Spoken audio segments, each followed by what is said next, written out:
Alright folks, how's it going? This is Young Snow, and I'm doing Eliminate the Renegade Threat on hard difficulty.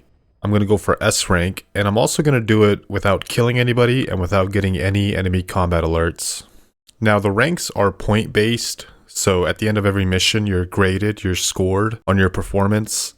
I don't know the exact amount you need for an S rank for these missions, and I'm pretty sure the number is different depending on the mission. But not getting any kills and not getting any alerts will definitely guarantee us the S rank. Now starting off, we can just sprint. Don't worry about getting seen here. You can sprint this entire way. In country, they were known as glass and palettes, the eye and the finger. I've sent VIs of the targets to your iDroid. You definitely want to be sprinting here because there's a guy below you to your left who's going to hear you sprinting and it'll distract him.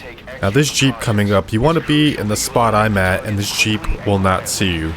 That guard will notice you, but he's not going to go into alert. You can even run, just like I'm doing here. I wouldn't sprint. I would just jog like I'm doing. They had nothing to do with Zadornov.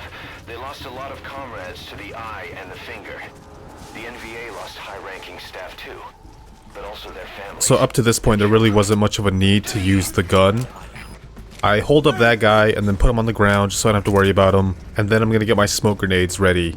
So I spent a long time here just headshotting all three of these guys with the trank gun. And eventually I switched to the smoke grenade and it was a much better choice. It does what needs to be done, which is incapacitate all three of these guys, and then you can get in there for some CQC.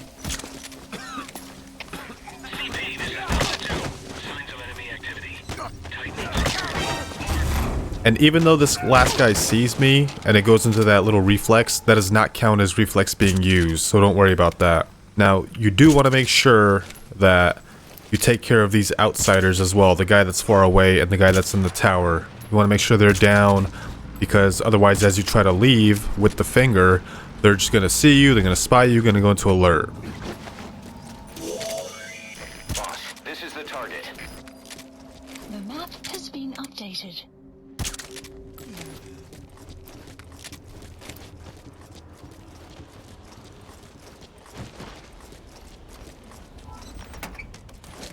So I put the finger in this truck because I'm pretty sure it prevents him from waking up, because right now he's stunned obviously. So I put him in that truck. Don't worry, we will be back for him later. So as I was saying earlier, at the very beginning of the mission, there wasn't really much need for the gun. But now, as we approach the eye, it's going to be a lot more heavily guarded. So you're really going to need to step up your aim. It's time to put some practice in. You're going to want the headshots just so you don't use too much ammo, because as you can tell, you start with a pretty low amount of ammo, and there is only one refill that I could think of, and it's inside of this interior part of the fortress. It's near the gate where like trucks would come in, and I don't plan on going over there, so I had to make do with the ammo I had.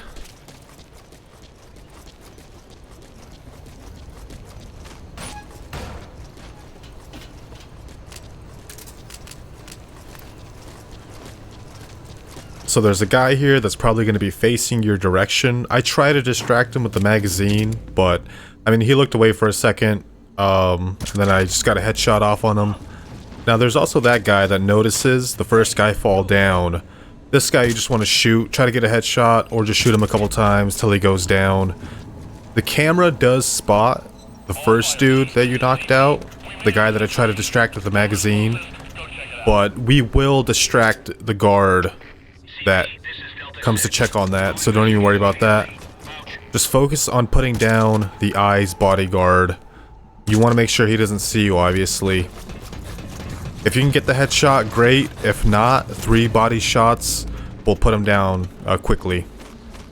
And then we don't even need any more ammo, because we could take down the eye with some good old-fashioned CQC.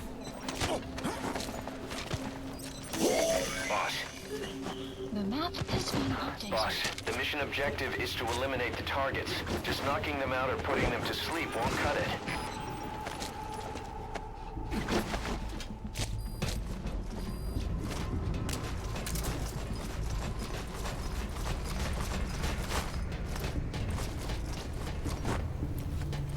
So I threw this magazine here in hopes that it distracts whoever came to check up on that knocked out guy. I'm not sure if it worked, but either way, I would recommend throwing a magazine in that general direction. And then from here on out, it's just going back to the finger, and then we've got to extract. Now you can either extract via chopper or via vehicle. The vehicle is going to be quicker, obviously. Otherwise, you want to call Morpho like now so that he could be ready and waiting for you. Otherwise, you've got to wait for Morpho to arrive. So yeah, I opted for the vehicle. I think it's a quicker, cleaner getaway. And it's cooler too to get away with the Jeep. Unfortunately, we can't use the truck that I put the finger in because that truck only seats two, the driver and a passenger. You can't put anyone in the back of the truck, unfortunately.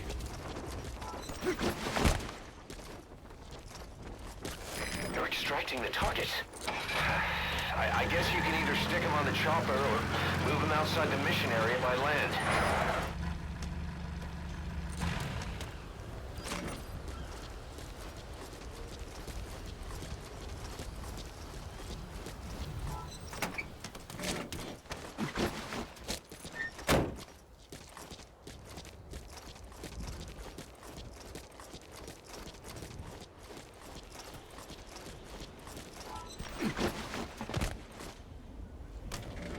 Extracting the target. So I try to just stay to the edge or like to the left of the road here. I want to say it helps, but I'm not entirely sure where the guards are that are located around here. They're probably down by the tents.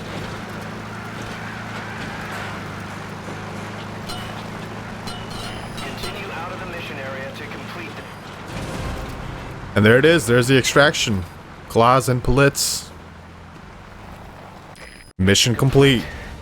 So 0 enemy combat alerts, 0 kills, and there's the S rank.